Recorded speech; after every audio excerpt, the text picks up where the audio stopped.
Now, the rest of the story.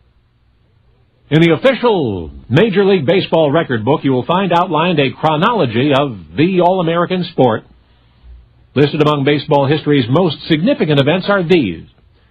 1839, the traditional date of baseball's invention by Abner Doubleday in Cooperstown, New York.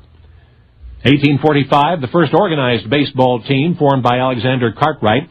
Cartwright also established rules of play for his team, the Knickerbocker Baseball Club of New York. Those rules are remarkably similar to today's. 1858, the founding of the National Association of Baseball Players, 25 clubs in all. In that same year, Henry Chadwick wrote the first actual baseball rule book, and spectators were charged admission for the first time. 1862, the first enclosed baseball park at Union Grounds in Brooklyn. 1868, Harry Wright organized the first all-professional baseball team, the Cincinnati Red Stockings.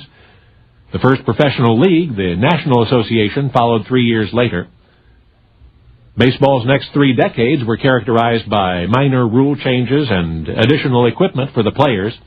Then in 1903, the first World Series. Now, regarding this history, many are surprised by the depth of baseball's roots. For instance, the Russians claim a similar game. The British played rounders, but something predating both of those has been overlooked by the official record book's chronology. A poem of merely 4 lines entitled Baseball goes like this. The ball once struck off, away flied the boy to the next desired post, and then home with joy. Now, what does that little verse tell us beyond what it tells us?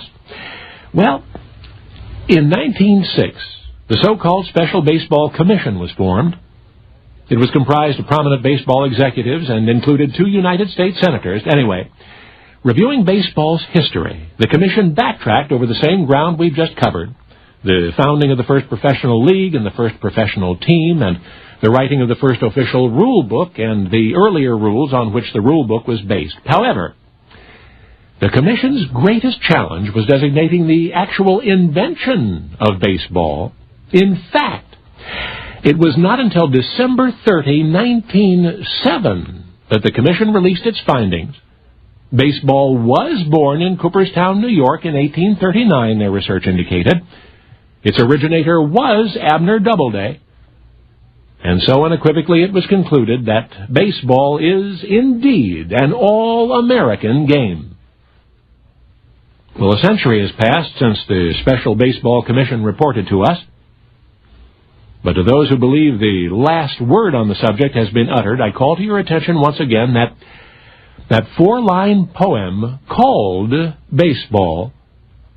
The ball once struck off, away flied the boy to the next desired post, and then home with joy. So, why is that verse so important? Well, I'll tell you why. That poem was first published in a children's book in Great Britain in 1744. Well, that's 75 years before Abner Doubleday was born. Now, you know the rest of the story.